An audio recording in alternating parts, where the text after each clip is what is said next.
Welcome to another edition of the OK Preps Extra podcast. I'm Patrick Prince, joined as always by Barry Lewis, here to talk a little high school sports. We appreciate you checking us out.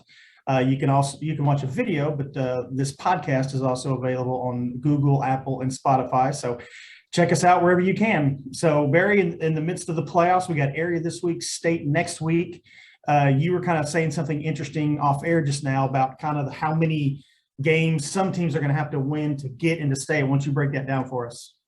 Yes, there's really never been a situation like this, and it's all as a result of the weather postponements from last week that wiped out 3 days of play.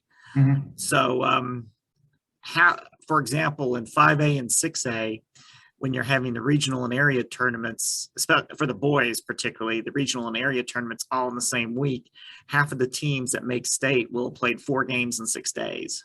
And when you get below that, 4A, 3A, 2A, there's going to be some teams who will have to play 5 in 6 days to get to state. So 4 and 6 days, that's something that you will encounter at times during a busy week in the regular season, especially if it's tournament week. So that's not some unknown territory. Although at that point in the season, there's not so much on the line, and the intensity level is at a different level right now than it is then, and also the competition level often. But to play 5 games in 6 days, especially with the intensity of and what's at stake right now, that is really incredible. So teams going through the losers brackets are really facing an uphill test this week. Just generally speaking, how many teams do make it through the losers bracket in a given year? I mean, a few, a couple, a good number, like just generally, how many teams are able to make that path from losers bracket to state? Well, it depends. I mean, in 5A and 6A, just because the way it's a different format, half the teams that make state will have reached state through the losers bracket. But in 4A, 3A, 2A, A, and B, where the playoffs are a lot longer and your double elimination format from the start, it just depends as far as how many teams reach state through the losers bracket. It depends when you get into the losers bracket. Some teams get into the losers bracket right away and like lose their first playoff game. And so then it's really a long road. But you see occasionally there's some teams, I'm going to say there's a few teams every year that lose that first playoff game and then make it all the way to state. And those are really fun stories to cover. And then there's other teams that'll make it having lost a little further deeper into the playoffs.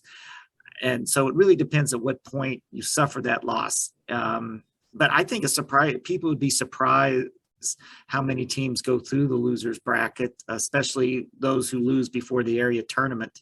And sometimes remember playoffs at all levels, a lot of times it's all about the matchups. Yeah. That sometimes it is an easier road if you lose fairly early in the playoffs in classes 4A and under to make it to state through the losers bracket, weirdly enough, than it is than you might expect. I tell you, one of the toughest challenges a team can face, regardless of class, just the way the playoffs are set up, is to lose, especially if they use a lot of energy, lose the area championship game and then have to come back the next night against a team that is coming off a win and some more rest the previous day. People would be surprised how many teams that have been in the area championship, then you don't need, at that point, if you're in the area championship, you only need 1 win and 2 tries to get to the state tournament. How many of those teams don't make it? Because it's great to be in the area championship, but if you don't win it, a lot of the times you're the underdog going into the next night. Yeah. Do you know what games you're going to be at this week yet? No, everything is too up in the air. The only thing I know is where I'm going to be today. So as we tape, I'm about to go see McLean and Verdigris in a rematch of an area tournament game last year in 4A, which was a very fascinating game to me. And it's another fascinating matchup because this is you see, I use this example because this is something you see often in the playoffs where a team with a great record, which is Oologah, 20-3, not Oologah, Verdigris, Verdigris, which is 20-3, against McLean, which beat Oologah last night, and McLean is a 500 team, 11-11. But McLean, but at this point of the year, you can sort of throw out the records, and because McLean has played tougher, not taken away anything from Verdigris's accomplishments. They've had a great season, absolutely, to go 20-3, but to me, it's a toss-up game, even though one team's 11-11, the other's 20-3, because McLean has played a tougher schedule. They're playing teams in higher classes a lot. I mean, I think we see that. We've talked about that before in 4A with Central. And it always seems like Tulsa Public School teams a lot of times Tulsa Public Schools teams get overlooked, especially at the 4A level, because they're accumulating some losses through the season because they're playing 5A teams or 6A teams, but mostly 5A teams. So I think Webster is an example of this as we tape. Webster is 7. They pulled off 2 wins over teams. Webster's 7-17 right now. They pulled off 2 teams with 2 victories in the last 2 games over teams with a lot better records. Mm-hmm. So that's something to keep in mind this postseason or any postseason.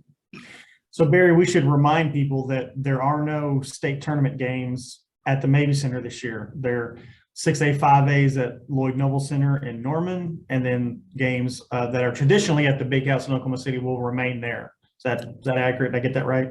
That's accurate. Lloyd and in Norman, Lloyd Noble will be the site of the championship games. There are sub-sites for just like it would be here. There are a lot of sub-sites that are used when they were at Mabee Center, whereas in Oklahoma City, the Big House they've cut down on the sub-sites they've had to use by extending the tournament. So most of the games will be played in the Big House in Oklahoma City on the fairgrounds. And recap how that went down again. It had been in the Tulsa area for many years, right? Yes, it had been in the Tulsa area been scheduled in the Tulsa area for 12 years. Of course, in 2020, it was canceled due to the pandemic. And every 3 years, it goes into a bidding process. And this time, Lloyd Noble won. Okay, so simple bidding process. Yes. Lloyd Noble went out. Okay. What else is on your mind today? Well, we've got the Mr. and Ms. Inside and Outside contests, where it's the reader's choice of the top players in the area. We nominated them. You vote on them, and that voting is the deadline is 2 p.m. on Friday, March the 4th. So you're running out of time to vote for your favorite player. So we've got some really interesting voting battles going on right now. So both of last year's winners from the Mr. contest, Anthony Allen, Mr. Inside from Broken Arrow, and Nate Vitale, Mr. Outside from Regent Prep. Right now, they're running in the top 5 in the voting again, so they've got a chance to repeat. And we've had really good response. We want to thank everyone who has voted. So the voting totals are really good right now, and if you haven't voted, vote. So we'll have the winners. We'll announce the winners in the papers next Monday through Thursday. And then, of course, you can vote at okprepsextra.com. And you said, Barry, that the voting for Mr. Inside has been particularly robust this year. Yes, it's been incredible. I mean, setting records. So it's a very interesting contest. So we encourage people you've still got time to vote.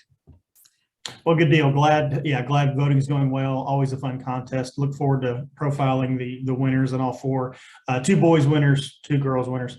And Barry, it's actually today you would think it's spring, unlike last week. It's beautiful outside, and spring sports have begun. You said you wanted to say a word about that.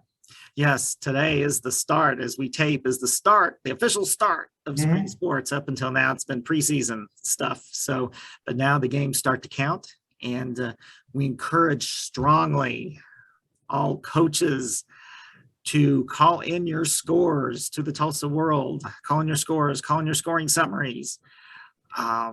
because we want to give your team, we want to let everyone know how your team does, and call in or you can email them to sports@tulsaworld.com. But however you do it, email them to sports@tulsaworld.com or call 918-581-8355 or 800-944-7529. Please call in your scores, sending in your scores. You want to get them in the paper for you. Absolutely. We want to encourage those in basketball too, because we've had overall pretty good response from basketball coaches this year, and we want to thank you for calling them in. But when the playoffs get going, we don't get as many scores called in. So whether it's the person at the tournament site or the coaches, we want to make sure to get those scores in. So keep on calling. Who's going to be covering the spring for us, Barry? Who's the writer? Our writer for spring sports, John Tranchina, is going to be doing a lot of it. Of course, familiar name.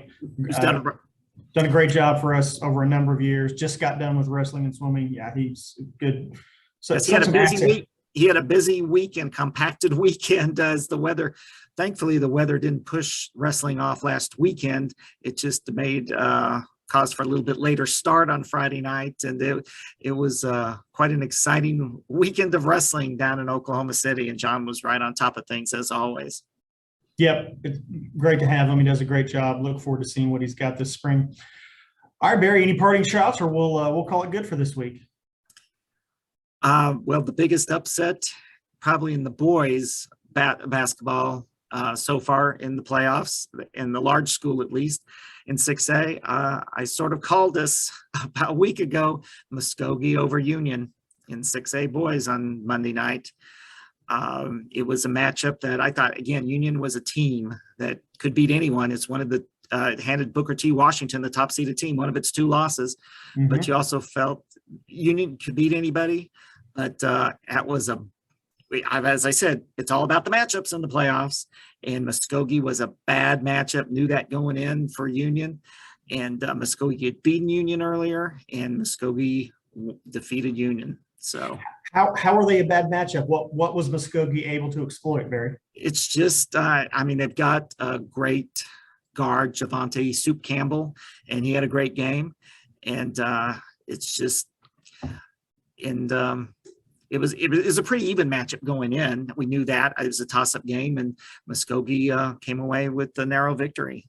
And Campbell scored 30 points, and Muskogee's on its way to be playing Jenks in the title in the regional final instead of Union. So there won't be any backyard bowl matchup in a 6A boys, and so it's going to be Muskogee spoiled that party. So it's going to be Muskogee at Jenks. All right, Barry, thanks as always. We'll talk next week, and we'll talk more playoffs. All right. Thanks, Patrick.